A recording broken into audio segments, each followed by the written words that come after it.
alladzina hum fi salatihim khashi'un. Syarat pertama, kalau ingin mendapatkan surga Firdaus tadi dan kebahagiaannya diturunkan ke bumi, dibawa sampai mati, masuk ke alam kubur lebih bahagia lagi, maka amalan pertama untuk melatih menguatkan iman itu, coba berlatih untuk menunaikan sholat dengan khusyuk. Kalau Anda kerjakan benar sholat ini, maka apa yang Anda dapatkan? Teman-teman ingat betul, saya mau tanya sebentar. Keabadian yang abadi disebut dengan sa'id. Kalau kita ingin turunkan ke dunia percikannya kita dapatkan, usahanya disebut dengan apa? Masih ingat? Aflah itu kalau didapatkan, kata dasarnya apa tadi? Falahun. Lihat baik-baik. Kata Allah dalam Al-Quran tadi, kalau ingin mendapatkan falahun, amalan pertama sholat. Makanya ketika dipanggil sholat, kalimat falah dilekatkan pada panggilan sholat. 5 kali diingatkan. Begitu muadzin kemudian azan memanggil Anda, hayya 'alas shalah. Anda bertanya, ya Allah kenapa kami mesti sholat? Dijawab, hayya 'alal falah. Yuk, pagi yuk. Yang sejati datang sini. Belum dapat sujud, belum dapat ruku, saya berikan. Makanya ketika orang sholatnya benar, dia akan mendapatkan 5 keutamaan. Saat di dunia nih, belum ke akhirat, 5 keutamaan yang tidak diberikan pada orang yang tidak sholat. Atau orang sholat tapi sholatnya nggak khusyuk. Sebab syarat mendapatkannya khusyuk, alladzina hum fi sholatihim khasyi'un. Bukan alladzina hum fi sholatihim saja, tapi ada kalimat khasyi'un. Artinya yang tidak khusyuk saja nggak akan dapat, apalagi yang nggak sholat. Apa yang 5 ini? Lihat baik-baik. 1, orang yang sholatnya benar, pertama kali sebelum mendapatkan kebahagiaan hakiki dari Allah Subhanahu wa Ta'ala, akan dirubah dulu perilaku hidupnya menjadi perilaku yang lebih baik. Kalau orang itu sholatnya benar, maka sholat itu akan melatih dia untuk berubah, bertransformasi jadi orang baik. Itu ada di Quran surah ke-29 ayat ke-45. Innas sholata tanha anil fahsya'i wal munkar. Sumber keburukan cuma 2, kalau bukan fahsya itu munkar. Maaf, pornografi, porno aksi, LGBT, kata-kata jorok, kotor itu fahsya.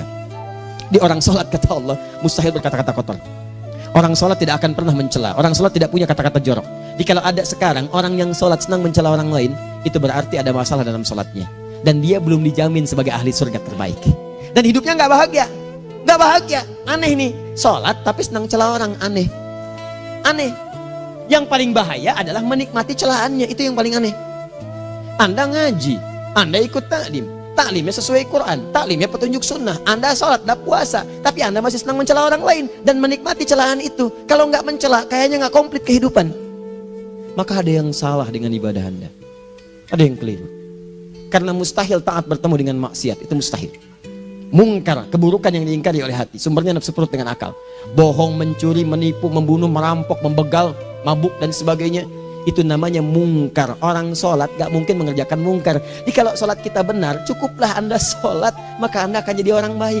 Makanya kata Nabi, Anda punya anak dari kecil ajarin sholat.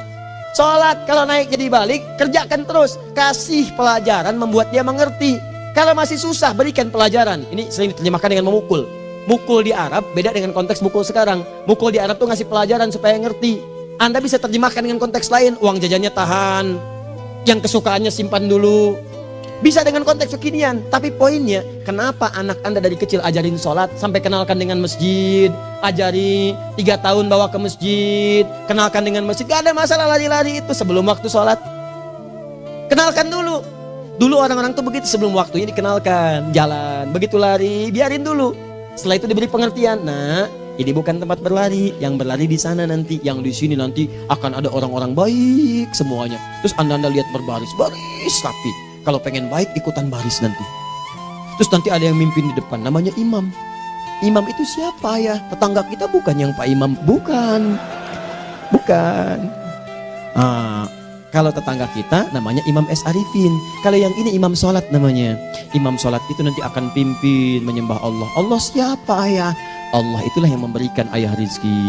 Allah itu yang memberikan ayah rizki sehingga bisa beli tobot buat kakak, beli robokar poli, ini yang poli, ini yang embers, ini yang heli, ini dulu kakak semuanya tuh yang kasih Allah. Nanti kalau kakak bagus bisa ikut rapi di sini, Allah akan senang, akan ditambah lagi oleh Allah. Oh begitu ya, datang begitu caranya.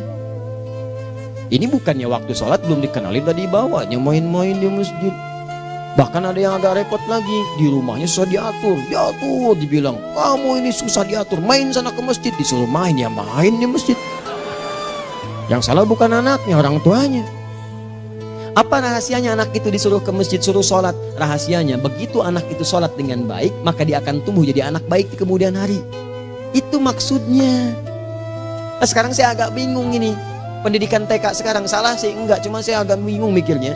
Ini anak belum diajarin sholat, udah diajarin manasik. Itu bagaimana cara berpikirnya Ferguson?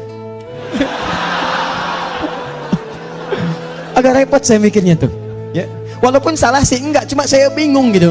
Kenapa nggak dikerjakan tahap yang pertama dulu? Tangga itu kan berurutan, nggak bisa Anda lompat langsung ke 5. Kan 1, 2 belum terlewati. Jelas ya? Ah, ini gambarannya. Sholat nih. 1 pasti baik. Jadi kalau sekarang sholat, lisan belum baik, mata belum baik, sampai ke kaki, berarti ada yang salah sholatnya tuh. Ada yang nggak tepat. Tangan sembarangan, snack orang ngambil. Awas. Tuh sendal orang, mau wudhu nggak ada sendal, pakai sendal orang. Udah bilang belum? Kehujanan pakai payung orang. Udah bilang belum? Ya kan gampang Ustaz. Ini kan juga mungkin diikhlaskan karena Allah. Ya ikhlas, cuman pakainya belum minjam. Bagaimana kalau sedang pegang payung itu keluar, Anda meninggal? Nah, coba mikirin ke situ. Coba ke kantor. Kalau didorong proyek yang nggak jelas, minta tanda tangan, pikirin dulu bagaimana kalau meninggal. Kemarin saya sama teman-teman artis saya katakan begini, Anda ya, kalau Anda mengaji dengan saya, jangan pernah menerima peran maksiat. Walaupun itu sekedar adegan, tapi itu maksiat. Kalau bayangkan ketika Anda memerankan itu, Anda diwafatkan oleh Allah Subhanahu Wa Taala. Maka demi Allah saya katakan tidak ada faedahnya Anda ngaji sekarang, ngaji besok. Ketika Anda menerima peran itu, Anda wafat dalam keadaan bermaksiat di hadapan Allah Subhanahu Wa Taala. Maka saya pun katakan pada Anda, ayo belajar yang betul. Pahami, bangun sholat, belajar, dalami seperti orang tua kita dulu. Tinggalkan nyontek, budaya yang gak jelas. Rasakan ketika nyontek Anda wafat. Apa yang Anda dapatkan? Di Libya itu, kalau nyontek, di Libya ya, saya pernah sekolah di Libya nih. Itu kalau nyontek, dibiarin aja dulu. Dan rekornya 100% ketahuan. Begitu sudah selesai, cuma jeda 2 jam, langsung ada panggilan. Si Fulan silahkan datang ke kantor. Apa yang disediakan di kantor sudah siap. Anda diberi waktu 2 jam dari sekarang, siapkan beres-beres koper Anda. Di sini saya tertulis Anda akan pulang. Tiketnya sudah lengkap, dikawal 2 orang. Dituliskan di situ anak ini nyontek gak boleh kembali ke sini. Libya. Gak ada zero tolerance bagi yang seperti itu, keluar. Kami gak terima di sini. Harusnya begitu. Gak ada faedahnya. Yang kita butuhkan amalan dari ilmu, bukan nilai-nilai itu sementara. Gak ada. Sudah. Nah ini akhirnya begini kualitasnya nih. Tertulis di ijazahnya bagus, cum laude, IPK-nya 4, tapi nggak ada aplikasinya. Yang pintar banyak, kita butuh yang baik, pintar yang baik. Sekarang yang pintar banyak, kepintarannya dipakai untuk nipu orang. Itu yang bahaya. Ahli hukum banyak yang dihukum. Ahli ekonomi tidak bisa mengangkat perekonomian. Apa yang salah? Apa yang salah? Ini yang jadi persoalan. Tapi dasar manusia, begitu di sidang mulai pakai peci, pakai baju koko, pakai tasbih, ada yang pakai kerudung. Luar biasa. Nih 2. Orang kalau sholatnya benar, Allah akan berikan ketenangan dalam jiwanya. Tenang hatinya. Jangankan musibah kecil, musibah paling besar pun tenang aja dia. Tenang, dia paham rumusnya. Allahu Akbar. Turun Quran surah ke-13 ayat ke-28. Ala bidzikrillahi tatmainnul. Yakinkan pada dirimu, zikir kepada Allah membuat hati tenang. Di antara turunan zikir amalannya adalah sholat. Dari mana taunya? Quran surah ke-20 ayat ke-14. Innani anallahu la ilaha illa ana fa'budni wa aqimis salata lidzikri. Saya Allah, kata Allah ke Nabi Musa. Tidak ada Tuhan selain saya, sembah saya. Bagaimana menyembahmu ya Allah? Tunaikan salat sebagai zikir kepada saya, zikir. Nah, maka kalau Anda sedang tidak tenang, ayo ke masjid. Banyak zikir itu, baca Quran zikir. Quran surah 15 ayat 9. Inna nahnu nazzalna dzikra. Kami turunkan Al-Quran sebagai zikir. Jadi kalau Anda sedang baca Al-Quran, Anda sedang berzikir. Ibu kalau sedang gak tenang, Bu, gelisah, gak enak, gak usah mengeluh, apalagi bikin status gak karuan. Ibu wudhu, ambil mushaf baca. Begitu sedang baca ada ketenangan dalam jiwa. Berdoa, zikir. Kalau sedang gak tenang, besok ada proyek, doa dulu. Doa itu memberikan ketenangan. Makanya doa disebut dengan zikir. Quran surah ke-7 ayat 205. Wadhkur rabbaka fi nafsika tadarruan wa khifatan wa dunal jahri minal qaul. Ayo berzikir, minta kepada Allah dengan segenap jiwamu, mohon dengan penuh ketawaduan. nanti ketenangan diberikan. Menghafal Quran, baca itu zikir. Quran surah ke-54 ayat 17, 22, 32, 40. Walaqad yassarnal Qur'ana lidzikri fahal min muddakir. Menyebut nama Allah, Al-Asmaul Husna itu zikir.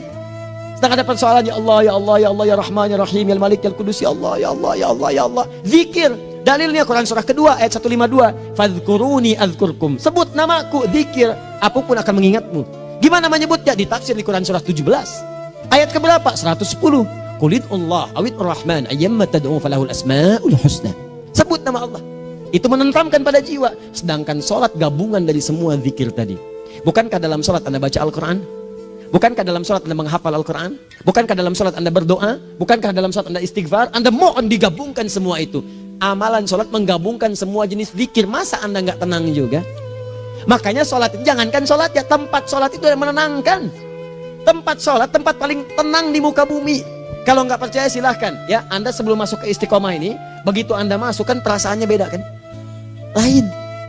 Silahkan cek, kalau cari ketenangan datang ke masjid. Masuk, wudhu masuk, sholat 2 rakaat, tenang. Dekat kipas angin, saking tenangnya, plak, ngantuk tidur. Beneran. Enak. Makanya saat Ramadan kalau orang pengen cari ketenangan, lihat. Di perusahaan-perusahaan penuh tuh musola, pada tidur. Ya, mengamalkan hadis palsu. Ya, dia musoim ibadah, tidurnya orang puasa ibadah, hadis palsu. Nah, itu teman-teman. Itu gambarannya tiga. Orang yang salatnya khusyuk benar, itu dijamin langsung oleh Allah Subhanahu wa taala akan dimudahkan semua urusan hidupnya termasuk rezekinya. Ini yang saya katakan. Jadi saya katakan tadi, di akhirat ini, di surga, rezeki tinggal ngambil. Anda kalau benar sholatnya, itu langsung dijanjikan oleh Allah. Rezeki itu nggak perlu Anda banyak pikirkan. Ikhtiar sedikit, datang. Bahkan dari sisi yang tidak Anda duga. Apa dalilnya? Quran surah ke-65 ayat 2 dan 3. Ditafsir di Al-Baqarah ayat 2 dan 3. Wa may yattaqillaha yaj'al lahu makhraja. Ada orang yang meningkatkan takwanya kepada Allah, kami mudahkan urusan hidupnya. Setiap persoalannya diberikan jalan keluar, mudah. Solusi. Setiap ada problematika, ada solusi. Wa yarzuqhu min haitsu la yahtasib. Dan kalau dia ingin mendapatkan rezeki, bahkan kami kirimkan dari sisi yang tidak dia duga. Orang lain capek ini datang lagi, tawaran proyek datang lagi.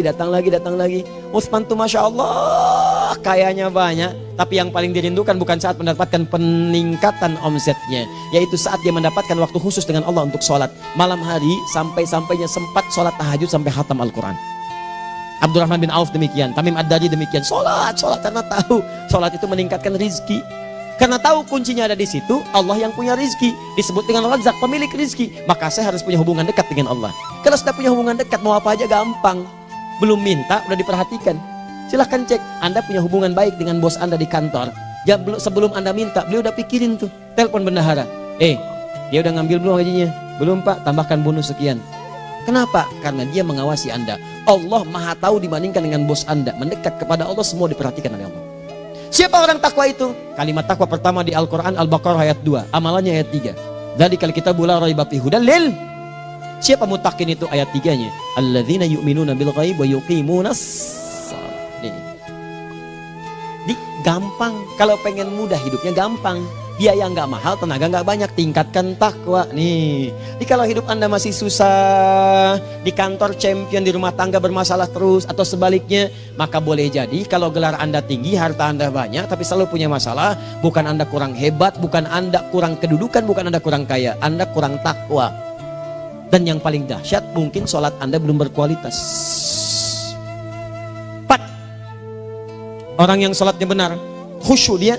Bahkan saat sholat itu kalau dia minta, maka seketika doanya akan dikabulkan. Tanpa diskusi, langsung seketika. Contoh, Quran surah ketiga ayat 38 sampai 39. Demi Allah saya katakan, Nabi Zakaria punya masalah, masalahnya pelik. Sudah berumah tangga, istrinya divonis monopos, maaf bahkan mandul. Gak mungkin punya keturunan. Maka apa yang beliau kerjakan? Secara singkat beliau sholat.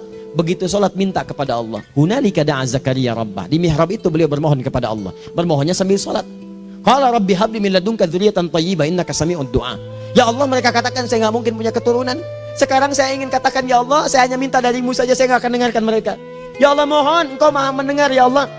Maha mendengar doa saya. Kalau kepada yang maha mendengar aja nggak mengabulkan, kepada siapa lagi saya mesti minta?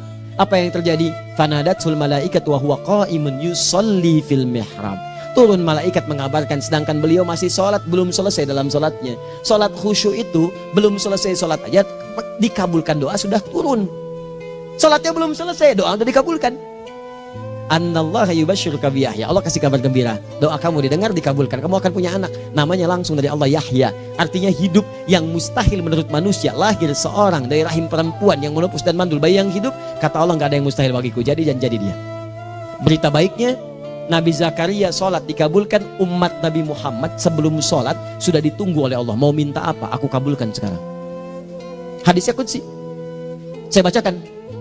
Hadatsana qala Rasulullah sallallahu alaihi wasallam, qala Allahu azza wa jalla, qasamtu shalah baini wa baina abdi. Kata Allah, saya bagi dua ya salat antara aku dengan hambaku. Wali abdi ma sa'ala. Kalau hambaku benar salatnya, aku berikan apapun yang dia minta sekarang.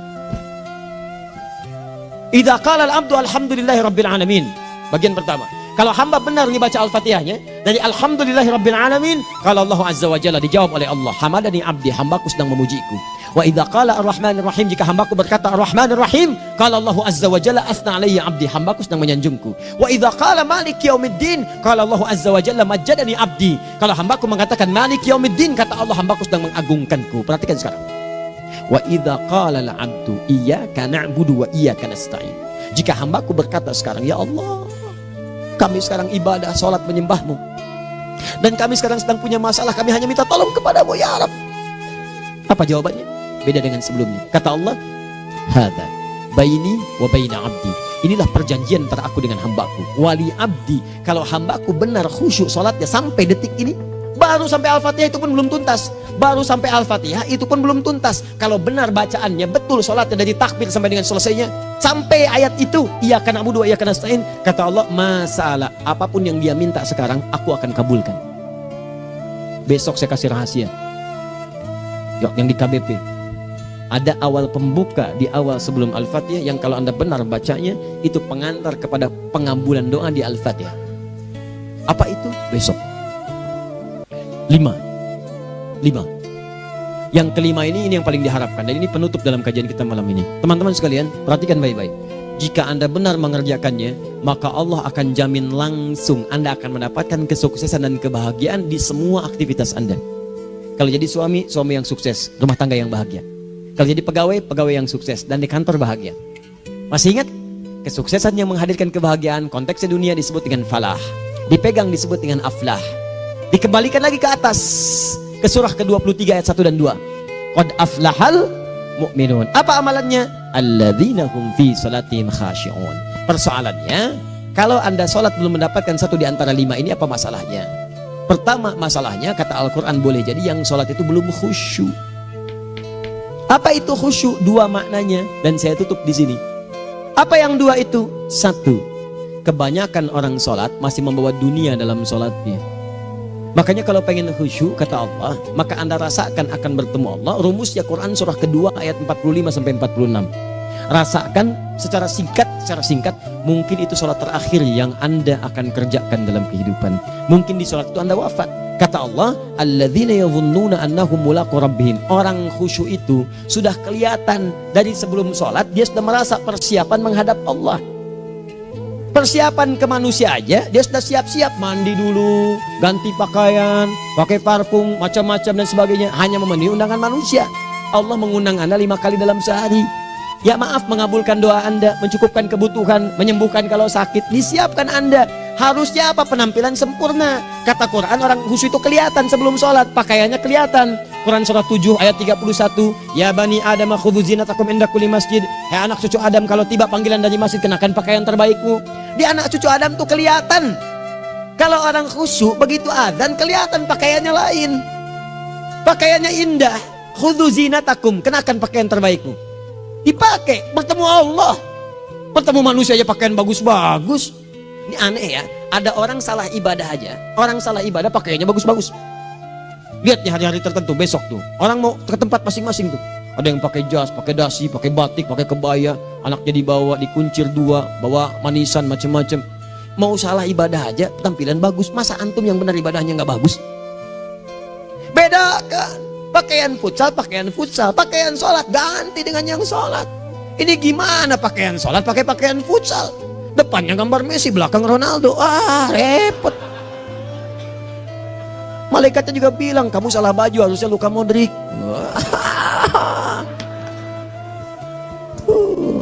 Hafal saya. Nah, yang mau tanya apa? Mourinho dipecat saya tahu. Lagi nganggur sekarang, ditawarin Benfica dia nggak terima. Sekarang jadi dia komentator di beIN Sport. Nanti sebentar lagi dia akan komentar di laga Saudi dengan Qatar dan komentar laga Arsenal dengan Inter. Digantikan oleh Solskjaer. Dia super sub dulu. Ya, super sub. Ya, the baby assassin, ya pembunuh yang berwajah baby face. Masuknya di akhir-akhir, gol. Sekarang melatih dia 5 kali kemenangan, belum kalah sama sekali. Saya hafal itu. Tapi masih di urutan ke-6, tapi jaraknya ke yang keempat itu tinggal 3 poin lagi. Hafal saya. Liverpool tahu cuma 4 poin sekarang bedanya, kemarin 7 kalah 2-1 sama Manchester City. Walaupun banyak analisis yang menyebutkan mungkin itu diberikan saja gitu kan, karena ada yang lain-lain. Hafal kedua Manchester City. Hafal saya. Ayo mau tanya apa lagi? Tottenham Hotspur ke bawahnya, ada Chelsea, ada Arsenal, baru kemudian Manchester United. Liga Italia, wah udah gak kekejar Juventus. Ya, apa lagi? Dan seterusnya lah. Gak ada ujungnya bahas yang begituan. Jelas ya? Maksud saya, Anda tanya itu saya jawab. Tapi tidak menghilangkan ibadah kita yang lain. Dan apa ruginya? Ya tahajud dah. Apa yang bisa dikerjakan besok, lihat besok. Ya kan tahajud kan bisa besok. Ada orang tahajud jam 10 pagi? Gak ada. Lebih baik Anda kerjakan malam tahajud. Yang tidak bisa dilihat malam bisa dilihat besok. Cara berpikirnya bagaimana kalau besok meninggal? Gak kesampaian teman-teman sekalian. Gak kesampaian. Nah maka dari itu, Anda kalau mau ada panggilan sholat, siap-siap baju yang bagus. Itu sempurnakan. Anda panggilan orang mandi, panggilan Allah, buka Quran surah 5 ayat 6, sempurnakan wudu. Ya ayyuhalladzina amanu idza qumtum ila shalah faghsilu wujuhakum, wudu yang baik. Berpakaian yang rapi. Kenapa? Karena boleh jadi saat dipanggil Anda wafat saat itu. Maka wafat Anda dalam keadaan yang suci, dengan keadaan tobat, dengan pakaian terindah pada saat itu. Yang kedua, maaf, orang-orang kurang khusyuk itu saya tutup. Yang kedua itu karena kebanyakan orang sholat tidak paham, tidak mengerti apa yang dibaca dan dilakukan dalam sholatnya. Jujur pada diri sendiri, jawab pada diri Anda. Sampai sekarang Anda sholat, berapa persen bacaan sholat yang Anda pahami? Jangan-jangan selama ini Anda sholat ribuan kali sujud, ribuan kali ruku, gak ada yang paham yang dibaca. Sekian persen yang paham, bagaimana sholat Anda bisa khusyuk? Pekerjaan Anda dipahami, urusan akhirat Anda gak dipahami. Di mana cara berpikirnya? Aku yang bagaimana atau engkau yang harus bagaimana? Ya, coba berubah. Nah ini baru satu amalan, belum yang lainnya. Ada 5 amalan lagi yang kalau kita bisa turunkan itu, selain sholat yang khusyuk, maka jaminan tadi akan datang. Baru sholat khusyuk aja 5 datang, apalagi ditambah dengan 5 amalan lainnya lagi. Demi Allah saya katakan, dunia kecil sekali, gak ada nilainya. Akhirat aja enak, nikmat. Saya ketemu Ustaz Arifin beberapa waktu lalu, dan kita doakan semoga Allah berikan kesembuhan, kesehatan. Saya datang, biasa kita adamin berdoa, duduk. Bang istirahat, bang butuh istirahat, umat udah nunggu. Dah gak usah mikir yang lain, karena beliau cerita masjid, cerita zikro, cerita mana ini. Ya insya Allah, nitipin ini, nitipin itu dan seterusnya. Dan yang paling indah adalah, bang kita saling panggil weekend. Nikmat, gak ada yang senikmat ini. Zikir, Allah, doa. Nah bayangkan sakit tapi masih nikmat gitu. Nikmat. Iya bang, saya paham. Istirahat dulu. Banyakkan nanti orang jengkuk. Saya pamit dulu ya, supaya bisa istirahat, supaya tenang. Lama kita pegangan tangan, ngobrol, saling mendoakan. Itu nikmat. Dan cara berpikirnya kalau sudah pakai iman, semua nikmat. Ada uang nikmat, gak ada uang nikmat, sakit nikmat. Karena cara berpikirnya lain. Nanti kita bertemu lagi, saya terangkan pada Anda. Dan saya contohkan satu kisah. Bahkan ketika ada orang yang diuji Allah dengan ujian yang sangat luar biasa, yang menurut sementara orang itu ujian sangat luar biasa menggetarkan jiwanya dan susah untuk bertahan, tapi orang ini nikmat saja menjalaninya. Nikmat. Ada yang di rumah tangga, ada yang di macam-macam. Contohnya banyak. Satu contoh saya berikan di malam ini. Satu kali suami istri, wah luar biasa. Istrinya itu cerewetnya Pak, bukan cuma cerewet, ngeselin bagi suaminya. Maaf Bu ya, bukan ibu maksudnya. Jadi semua yang dikerjakan suami salah. Pengen mangga, ayah kalau kita sekarang dibeli mangga. Kenapa mangga yang ini? Saya pengennya mangga yang lain. Belikan mangga. Kenapa beli mangga aja? Jeruknya mana? Jeruk. Semua. Pokoknya semua yang kerjakan suami salah. Tapi suami tidak pernah mengeluh. Ini kerjakan, itu kerjakan. Satu kali, perhatikan cara memandangnya. Ketika iman sudah masuk ke dalam jiwa. Kata temannya, akhi, istri kamu ini begini, nyusahin kamu. Kenapa kamu gak cari yang lain? Kan gampang ada syariat. Udah pisahin aja, cari yang lain. Kamu tenang ibadah. Apa jawabannya? Hey, Allah sudah turunkan surga ke saya lewat dia. Kenapa kamu meminta saya untuk menjauhinya dan meninggalkan surga saya? Ini cara melihat dia. Bukankah ketika ada berbagai keluhan saya sabar? Bukankah sabar mendekatkan saya ke surga? Allah kirimkan tipikal istri seperti ini supaya mendekatkan saya ke surga. Dengan itu kan saya banyak pahala. Saya sabar, pahala banyak. Sudah Allah berikan pahala kepada saya. Kamu malah nyuruh saya untuk berpisah dengan pahala itu. Perhatikan cara berpikirnya. Indah. Kalau rumah tangga seperti ini semuanya enak gitu. Suaminya biasa-biasa, istrinya cantik, luar biasa. Begitu berdandan kelihatan, kata suaminya, Masya Allah, wajahnya tak berpaling, mata tak berkedip. Kata istrinya, ya zauji madhabik, sayang kamu kenapa? Allah syakiran lillah bihadari. Demi Allah, aku bersyukur mendapatkan istri secantik kamu. Kata istrinya, nahnu fil jannah zauji, kita berdua di surga. Kata suaminya, kok bisa begitu jawabanmu? Iya, kamu bersyukur dengan keadaanku, aku bersabar dengan keadaanmu. Catat. Bukankah orang syukur dan sabar di surga? Tuh lihat, canda-canda orang-orang soleh itu begitu. Nikmat ketawa walaupun nyelekit di hati. Cuman bawaannya enak gitu. Nah, nanti itu ada tuh, nanti saya turunin tuh. Yang di rumah tangga, yang ini, yang itu nanti. Kapan? Pertemuan berikutnya. Ya, jadi kita cukupkan dulu di malam ini apa yang kita pelajari, supaya nanti gak terlampau banyak kita dapat materi. Cuma sayang sedikit mengamalkan. Saya sudah tuangkan di sini. Banyak saya tuliskan, termasuk di keluarga, di macam-macam. Ini saya tulis, tapi silahkan Anda baca. Kalau ada manfaat silahkan dapatkan. Kalau ada yang kurang silahkan sampaikan untuk dikoreksi. Semoga Allah muliakan kita semua insya Allah. Sekali lagi, perbaiki hidup. Jangan banyak mainnya. Dan sudah, jangan banyak membuang dengan yang sia-sia, apapun yang dihadapi. Sekali lagi, tolong jaga kondusivitas, bantu negara kita, ketertiban, keamanan. Kalau saya menyampaikan sesuatu ada singgungan dengan yang kekinian, itu maksudnya koreksi masukan-masukan supaya diperbaiki. Tapi tetap dalam urusan pemilihan kita punya pilihan masing-masing yang tidak boleh dipaksakan. Jelas ya? Baik, jadi ya, saya sampaikan sekali lagi. Pertama, pilih mana? Anda dipaksa harus ikut, atau yang kedua, kita bebas memilih sesuai. Dah.